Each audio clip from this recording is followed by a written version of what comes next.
¿Qué tal si les dijera que una de las batallas teológicas más intensas de los últimos siglos no es sobre ángeles o demonios, sino sobre lo que había dentro de una copa? Así como lo oyen, hoy nos vamos a sumergir en una controversia increíble, la lucha por entender qué significa realmente la palabra vino en la Biblia. La pregunta a primera vista parece sencilla, ¿no? ¿Era vino fermentado o era jugo de uva sin alcohol? Pero, cuidado, porque la respuesta que se elija tiene unas implicaciones pastorales, doctrinales y hasta personales que son gigantescas. De verdad, capaces de definir a comunidades enteras. Y es aquí donde la cosa se pone interesante. Esto no se trata de una simple traducción de diccionario. No, estamos ante una auténtica batalla hermenéutica, un choque de visiones sobre cómo debemos leer, entender y aplicar textos que se escribieron hace miles de años. Y para poder entender este conflicto, necesitamos tener clara esta palabra, hermenéutica. A ver, piensen en ella como el manual de instrucciones para leer un texto antiguo. El gran problema aquí es que hay dos manuales compitiendo y cada uno nos lleva a un destino completamente diferente. Muy bien, vamos a meternos de lleno en el conflicto. Todo, absolutamente todo, se reduce a cómo se interpretan dos palabritas clave. Yayein en hebreo y oinos en griego. Es una verdadera guerra declarada por su significado. Y aquí tenemos el mapa de este conflicto. Fíjense bien, a la izquierda, en azul, está la postura que llamamos de la moderación. A la derecha, en rojo, la postura abstencionista. Lo increíble es que ambas están viendo exactamente las mismas palabras, oinos y yayin, pero como se puede ver, lo que concluyen de ellas es radicalmente opuesto. Bueno, vamos a analizar primero la postura de la moderación.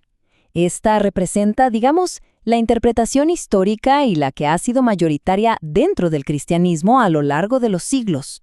Su argumento es bastante directo y se apoya en 3 puntos firmes. Primero, usan un análisis lingüístico estándar, o sea, el mismo que utilizaría cualquier historiador o experto en lenguas antiguas. Segundo, se centran en esas dos palabras que ya mencionamos, oinos y yayin, y como resultado su conclusión es muy clara. Estas palabras tienen un único significado.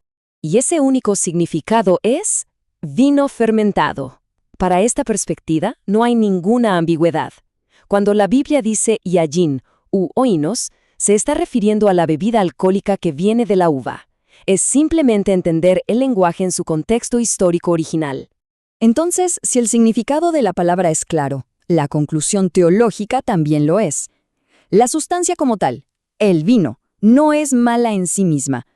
El problema, el pecado que la Biblia condena una y otra vez, no está en la bebida, está en el comportamiento humano, el exceso, la borrachera. Ahora vámonos al otro lado del campo de batalla. Aquí la estrategia es totalmente diferente. Surge una interpretación mucho más reciente que se conoce como la teoría de los dos vinos. El enfoque de ellos es distinto. No parten del análisis lingüístico general, sino de una idea muy específica, esta teoría de los dos vinos. Y al observar las mismas palabras, oinos y yayin, llegan a una conclusión completamente diferente, que no tienen un solo significado, sino que son ambiguas y pueden significar dos cosas muy distintas. Y esta dualidad es el corazón de su argumento. La misma palabra, ya sea oinos o yoyin, puede referirse a dos cosas opuestas. Por un lado, cuando la Biblia habla bien de ella, se refiere a jugo de uva fresco, una bendición. Pero por otro lado, cuando el texto la condena, esa misma palabra significa vino fermentado, una sustancia que según esta teoría es mala y peligrosa por naturaleza. Y aquí vemos la consecuencia práctica. Ojo, esta interpretación no apareció de la nada en un debate académico.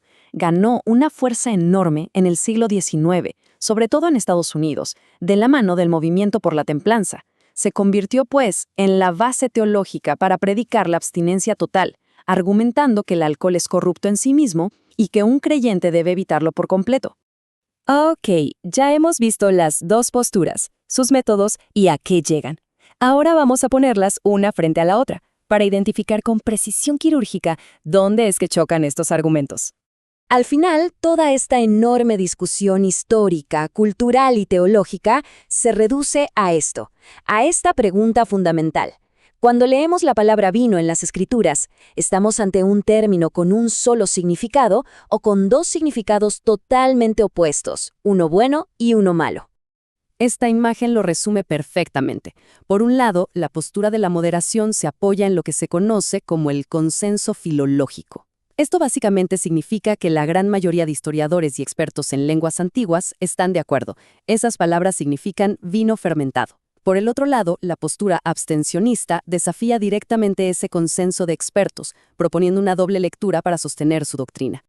Y a estas alturas, es normal preguntarse, bueno, ¿y todo esto qué?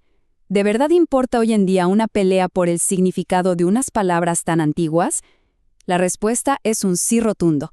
Las implicaciones son enormes y súper actuales. Es que esto no es una discusión abstracta para teólogos.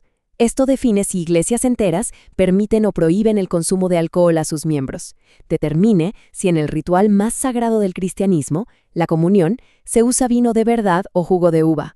Moldea las decisiones de vida de millones y millones de personas. Y al final, sirve como la base para doctrinas enteras sobre lo que significa ser santo. Y con esto vamos cerrando. Esta batalla por el vino es muchísimo más que una simple discusión sobre una bebida. Es un caso de estudio potentísimo sobre cómo interpretamos, cómo construimos significados y cómo nuestras lecturas del pasado definen nuestro presente. Nos deja con una pregunta que va mucho más allá. Si el significado de una sola palabra puede tener consecuencias tan profundas, ¿cómo nos acercamos hoy a cualquier texto antiguo para tratar de escuchar su voz auténtica en nuestro mundo?